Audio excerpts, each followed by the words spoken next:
Behind me is the Greek island that was the last but one stop for Ulysses on his trip home from the Trojan Wars. It took him 10 years to finally make it home to Ithaca. Nowadays though, Corfu is only a few hours flight from Europe's major airports and 14 minutes from Athens International Airport. You can also arrive by sea in a luxury overnight ferry from Venice or Ancona, or in the ferry from Brindisi, which only takes 7 hours. In the distant past, it was called the land of Phaeax, an ancient Greek race, the land of King Alkinoos. Corfu was the last stop for Ulysses, where he asked for help to return to Ithaca from the Trojan War, and it took him without a helm in a cloud. Corfu today is known mainly for its beautiful beaches and green landscape. From the distant past, we have endless narrations here. According to ancient writers, a lot of heroic figures passed through and a major battle took place between gods Saturn and Uranus, where parts of the body and the sickle fell and formed the island and the two hills of Corfu town. Let your imagination run wild on this water, Ulysses, Hercules, and it is here where the constellation of Cassiopeia is found. And right here is Kassiopi, our first destination. Ruins of the ancient city are still buried under Cassiopi today. I'm going to be exploring the sought-after northeast corner of Corfu, which just happens to be the municipality of Kassiopi.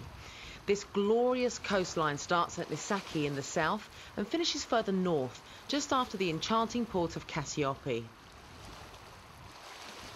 The area is home to one of the most picturesque and stunningly beautiful coastlines in Greece, if not in the Mediterranean. Most of the beaches along this coast are pebble or shingle and boast absolutely crystal clear waters. Hardly surprising that many have been awarded blue flags for cleanliness. Then, later on, I'll be exploring where the famous naturalist Gerald Durrell immortalised Corfu and this area in his classic tale of My Family and Other Animals, about his life here as a child, which has been remade by the BBC and partly filmed along these very shores.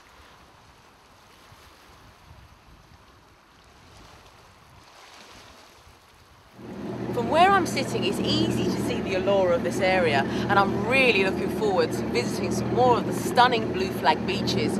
But first, I'm off to start my journey in the tranquil village of Cassiopi. Welcome to the beautiful northeast coast of Corfu!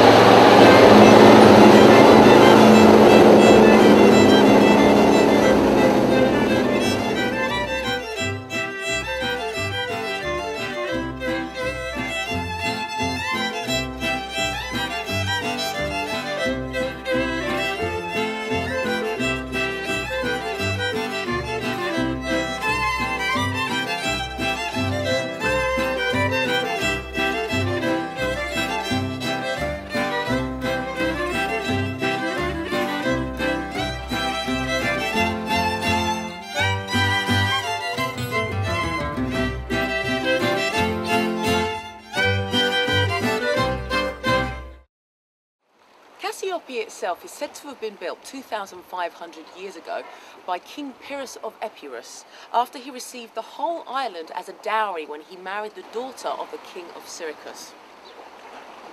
After the Roman conquest in 230 BC, many emperors visited. Most prominently, it was Emperor Nero, who visited a temple to Zeus here. This area is maybe more well known to you as the first area that produced Roman coins. Since earliest times, Cassiopi has had a very important and strategic location. It commands the Corfu Channel entrance from the Adriatic Sea and looks out on the strait connecting Albania. At its narrowest part, the strait is separated only by 3 kilometers of sea.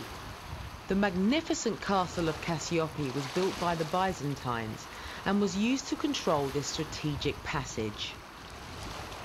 In the late 1300s, the contrary citizens of Cassiopi refused to join the rest of Corfu in being governed by Venice. This castle had been taken by force by its own rulers and destroyed to prevent any future rebellions.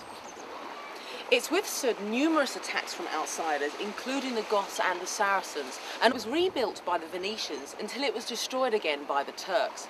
But you can still make out its formidable curtain wall and traces of the inner court, and it's now in the process of being restored to some of its former glory.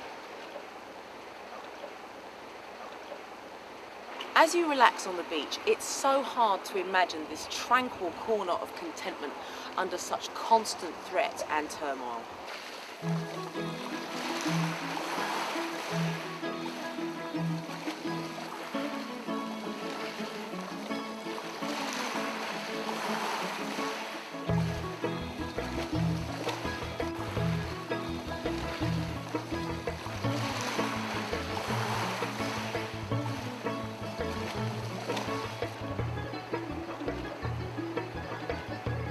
Today, Kassiopi offers a mix of traditional tavernas, from the delightfully local to the more sophisticated and gourmet.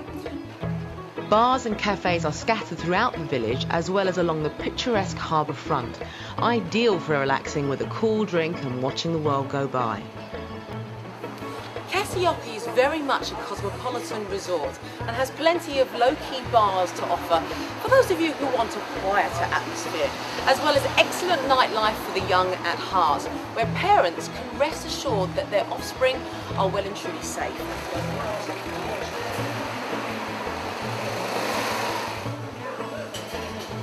There are plenty of shops in Kassiopi specialising in local olive wood crafts and pretty hand-painted ceramics. Silver and gold jewellery are also an excellent buy, as are handmade linen goods, and you can even find reasonably priced fashionable shoes, flip-flops and items of beachwear. I really love the fact there are art galleries here too, showcasing Corfu-inspired artwork. What a fantastic way to remember your holiday.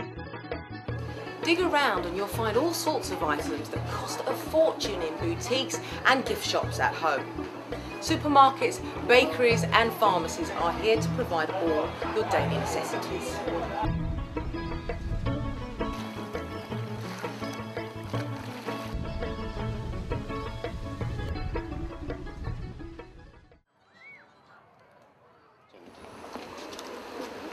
Well, I'm dying to see more of the area, and what better way to do this than taking advantage of the local boat hire facilities and continue my exploring by sea. Hi. Hello.